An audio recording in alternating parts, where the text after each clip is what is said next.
Constantin,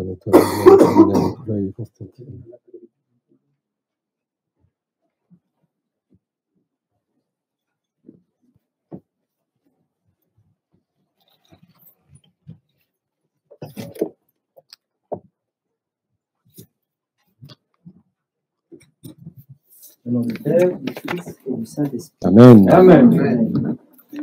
Bon, alors on y est. Il y a longtemps qu'on en parle de ce carême. On a l'impression de s'être un peu préparé, comme dimanche, envisagé, de voir le Seigneur. Et puis là, finalement, on y est, et on est habitué dans la vie comme ça. Au fond, il y a d'autres échéances, comme ça, le temps, le rapport au temps, qui n'est pas si facile que ça. On prépare une échéance, un examen, un baccalauréat, il y a une échéance, on a l'impression qu'on a toujours le temps. Et finalement, c'est maintenant, c'est le temps de la conversion, c'est maintenant ou jamais. Il y a un moment où on est au pied du mur et qu'il y a quand même, Dieu fait appel à notre liberté de dire oui, maintenant j'y vais, je plonge. On est sur le plongeoir, et en fait, toute cette énergie, on la reçoit, comme Antoine disait tout à l'heure, donc on nous encourage à être présent, en particulier à cet office qui va suivre quasiment immédiatement l'office du pardon. Ce sont des vêpres, mais des vêpres, c'est absolument magnifique, parce on commence dans la lumière de la résurrection avec les vêtements encore, les vêtements dorés, les rouges et dorés, l'autel blanc, etc.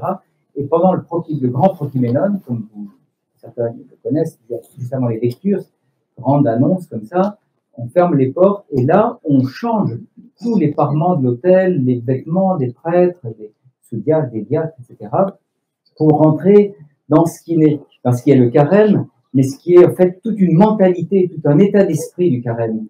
C'est vrai que si en carême, par exemple, si on vient que le dimanche, on n'a rien vu du carême. Parce que le dimanche, on célèbre toujours la résurrection. Et tous les dimanches de carême, on va célébrer la résurrection, comme ça, comme des pierres pour passer le gué d'un bout à l'autre de la rivière Carême. Et donc, si on n'a pas si on se donne pas les moyens de goûter, comme disait Martin tout à l'heure, même si c'est très peu, un petit peu de ces offices, en particulier ce qu'on célébrera le mercredi, la liturgie des saints dons présanctifiés. Au fond, ça c'est tout le carême est là. Tout le carême est là dans ses offices, et surtout, je dirais presque dans son gestuel, dans la prise en compte de l'Église du corps, parce que c'est tout l'homme qui s'est perdu au paradis, c'est tout l'homme qui en consommant le fruit défendu s'est perdu, a perdu l'homme, a perdu l'humanité par son corps, par sa gourmandise. Eh bien, c'est par le corps qu'on va retrouver, c'est tout le corps est très saint. Le corps est tellement saint que Dieu s'est incarné dans un corps. L'homme est saint.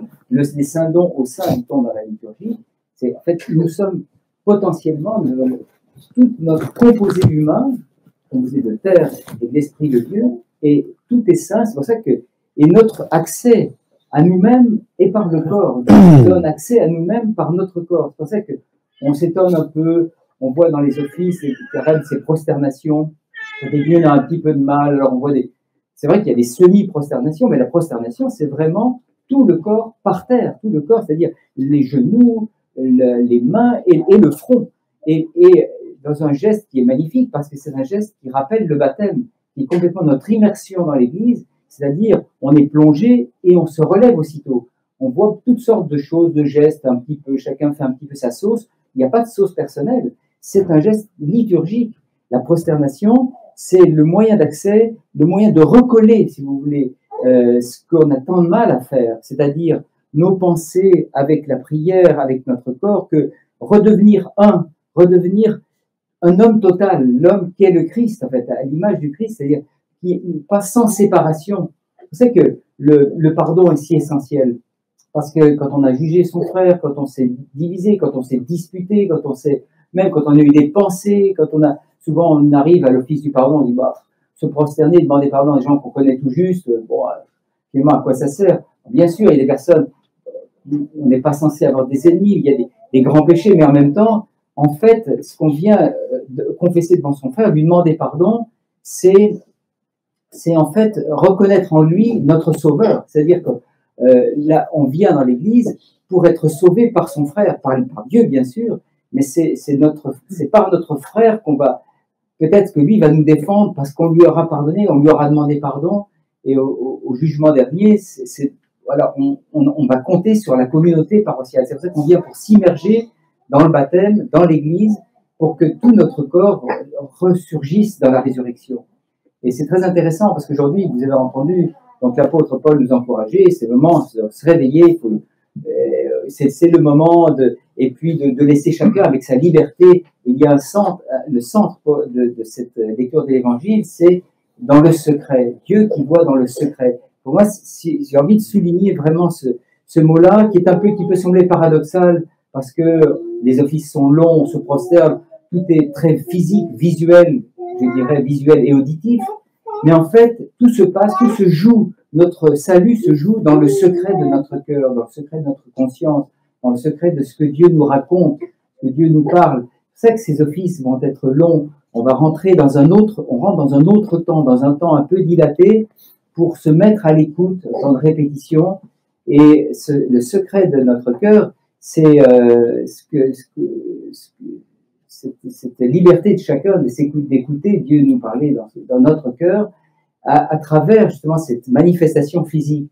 Et le pardon qui est proposé, que Dieu nous dit, si tu pardonnes, je te pardonne, c'est se donnant, mais en fait c'est le strict commentaire du Notre Père. Et c'est d'ailleurs ce qu'on vient de dire dans l'Évangile, ça suit immédiatement la proposition du Christ de prier Notre Père qui est aussi remets-nous nos dettes comme nous remettons à nos débiteurs. Donc en fait, ce qu'on vient de lire, c'est une catéchèse du Christ lui-même sur le Notre Père. Et comme vous le savez, dans la liturgie, le Notre Père, c'est à quel moment? C'est en fait juste avant la communion. C'est le moment où tous unis, on s'adresse, on synthétise toute la prière liturgique dans ce Notre Père.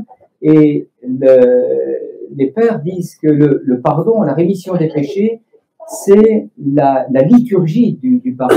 C'est une liturgie en soi. Demander pardon, renouveler notre cœur, notre relation avec le prochain, eh bien c'est liturgique, c'est la liturgie du pardon. Et c'est probablement la raison pour laquelle, pendant les jours de carême, de semaine, on ne célèbre pas la liturgie. Parce qu'on ne célèbre pas 2 fois la liturgie, puisque chaque jour est une liturgie du pardon, de la demande de la pénitence. Donc, on réserve au dimanche, au samedi et au dimanche, mais principalement au dimanche, la célébration liturgique. Parce que c'est un grand mystère, parce que c'est dans le pardon, on se jette, comme on se jette dans le carême, c'est l'offrande, comme on l'a fait à l'autel, c'est la liturgie, en fait. Le carême est la liturgie. On s'offre ce que Dieu nous a donné. Il nous a donné nous-mêmes, il nous a créés, et on s'offre à lui qui nous a créés. C'est totalement liturgique. C'est finalement, notre baptême se manifeste comme nous sommes les prêtres, les rois et les prophètes de la création, et nous devenons co-consécrateurs de cette liturgie qu'on peut célébrer dans son cœur, en fait. Ce secret, manifestons-le de toutes les manières, essayons de retrouver des moments de silence, essayons de trouver dans notre vie de chaque jour, si on peut s'isoler dans des lieux où on peut se prosterner, et essayons, justement par le jeûne, évidemment, le jeûne, l'apôtre Paul nous aide bien, parce qu'en fait, il nous laisse libre aussi, parce que c'est toute une question de conseil spirituel avec chacun de nous, avec notre Père spirituel, qui va nous conseiller, qui va nous conduire sur le chemin qui est absolument personnel, même si on fonctionne, c'est ça qui est quand même extraordinaire, c'est qu'on fonctionne en église, en communauté paroissiale, avec une unité de foi, une unité de prière, de célébration, on célèbre ensemble, mais ce n'est pas une noyade dans un corps où chacun se perd. C'est où chacun est le roi, est un roi, un prêtre et un prophète, où lui-même a le discernement. Il est donné à chacun d'entre nous d'avoir le discernement, d'écouter au fond, dans le secret de notre cœur, ce qui est absolument pour moi. Comme quand on écoute une lecture, on entend une parole, et cette parole, elle est vraiment pour moi, c'est un rapport absolument unique, intime, C'est cette intimité à laquelle nous sommes appelés dans le carême, retrouver cette unité avec nos frères, avec nous-mêmes, grâce à cette manifestation plus incarnée, en fait, plus incarnée, c'est-à-dire qu'on confesse l'incarnation grâce à ces prosternations, et soyons vigilants à... on ne fonctionne pas comme une armée où tout le monde doit faire la même chose, c'est pas un problème mais c'est quand même un enseignement qu'on reçoit de l'Église. Ces gestes, par exemple, pendant la liturgie, c'est vrai qu'on pourrait participer davantage, on pourrait chanter avec plus de conviction, Kyrie eleison. Des tas de paroles dites par le cœur sont aussi à chanter, il faut qu'on révise ça pendant le carême, mais n'hésitons pas, et à ton esprit, paix à tous, et à ton esprit, répondons, participons, chantons, le vocal, le visuel avec les saintes icônes, le corps, les signes de croix. Et là, dans ce carême, essayons de retrouver cette participation, non pas mécanique, non pas seulement imitative, mais théologique et pédagogique. C'est-à-dire qu'on est enseigné, nous-mêmes, notre corps va nous enseigner le chemin pour notre âme, pour notre esprit, pour notre concentration. Vous savez très bien que c'est des choses un petit peu enfantines, mais à l'école, on a appris comme ça les tables de multiplication. C'est pas que c'est important de chanter les tables de multiplication, mais la manifestation corporelle, l'articulation des textes, des prières, et surtout, je pense que le centre, c'est Saint Basile qui le dit ça, mais la prosternation est vraiment le cœur même avec cette grande prière, cette belle prière qu'on va dire tout à l'heure dans les Vêpres de Saint Éphrem le Syrien. C'est en Seigneur et Maître de ma vie, l'esprit d'oisiveté, de découragement, de domination et de paroles faciles éloigne de moi. L'esprit de pureté, d'humilité, de patience et de charité donne à ton serviteur. Oui, Seigneur et Roi, donne-moi de voir mes fautes et de ne pas juger mon frère, car tu bénis dans les siècles des siècles. Et Saint Éphrem, on l'appelle l'instrument de l'esprit. L'instrument. Alors, je vais m'arrêter 2 secondes sur ce mot instrument de l'esprit. Pour ceux qui ont joué d'un instrument, qui se servent d'un instrument, que ce soit un ordinateur ou un saxophone ou un piano, un instrument, s'il ne fonctionne pas bien, vous ne pouvez rien en faire. Et cette période de carême, c'est vraiment la grande révision. C'est la grande, vous savez, les avions, les hélicoptères c'est révisé avec art et avec grande concentration, parce que c'est une question de vie ou de mort. Et bien, le carême, c'est une question de vie ou de mort. On révise notre être intérieur, c'est très grand. C'est vraiment, moi je suis instrumentiste, c'est vrai qu'un instrument qui ne fonctionne pas, l'Esprit Saint peut souffler autant qu'il veut, ça ne marchera pas, ça ne provoquera qu'une cacophonie. Nous ne reflèterons pas cette inspiration de l'Esprit si nous ne mettons pas, si nous ne réglons pas cet instrument qui est notre corps, notre vie, tout notre être. Alors évidemment, on parle beaucoup quand je parlais du secret, finalement, ça peut paraître un peu dérisoire parce que la plupart du temps, en carême, on parle surtout de recettes de carême, de ce qu'il faut manger, ce qu'il ne faut pas manger. Oh, moi, je ne peux pas me passer de ça, moi, ceci, moi, cela. En fait, c'est comme on le disait, c'est quand même chacun qui doit voir cela, mais c'est un moment vraiment où on se retire, où les moments de tranquillité, de révision, de l'unité intérieure. Ça, c'est vraiment fondamental. Et les outils sont très très simples, c'est vrai que c'est très très simple, se prosterner en disant Seigneur Jésus-Christ, Fils de Dieu, fais-moi miséricorde. C'est vraiment à la portée de chacun de nous et de prendre 1 minute, 2 minutes, 3 minutes, 5 minutes, 10 minutes. Le temps est compté et mettons-nous à cette école des pères et ces grands offices qu'on va entendre chaque semaine, c'est à 19h, les vêpres avec les grands complis avec le grand canon de Saint-André de Crète, c'est vraiment, on peut entendre, et c'est suffisamment long parce qu'on ne fait pas l'économie du temps. On est c'est assez culturellement un peu difficile pour l'homme contemporain que nous sommes, l'homme et la femme contemporaine, c'est difficile parce que aujourd'hui on est dans une culture de la vitesse. C'est ce qui va pas vite, c'est nul. Et on apprend justement le contraire dans l'Église, c'est que on a besoin on est façonné et on a besoin quand on a besoin de refaçonner un être intérieur, ça prend vraiment du temps. confiez votre voiture qui se présente pas au garagiste, il ne va pas faire ça en 2 minutes, ça tout prend du temps. Physiquement, le corps a besoin de temps. Vous voyez le temps qu'on peut passer entre les mains des médecins, par exemple. Dès qu'il y a quelque chose qui ne fonctionne pas, on sait qu'il faut prendre du temps.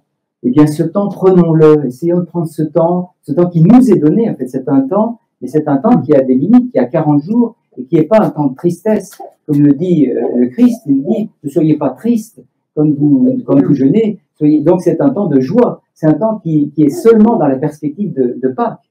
On voit au bout d'un tunnel un peu sombre, comme ça, on se met dans l'obscurité pour mieux voir la lumière, justement. Quand on se croit dans la lumière, on ne voit pas la lumière.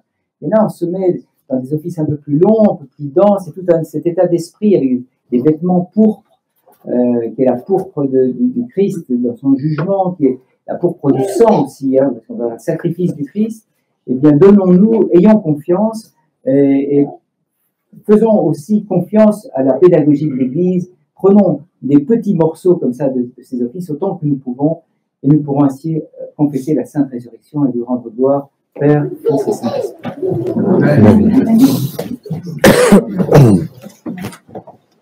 Dans tout de ton Seigneur et de notre esprit, disons, Seigneur, Dieu de notre Père, Dieu souverain, nous t'en prions, écoute-nous et fais-nous miséricorde. Fais-nous miséricorde, Dieu, selon ta grande miséricorde, nous t'en prions, écoute-nous et fais-nous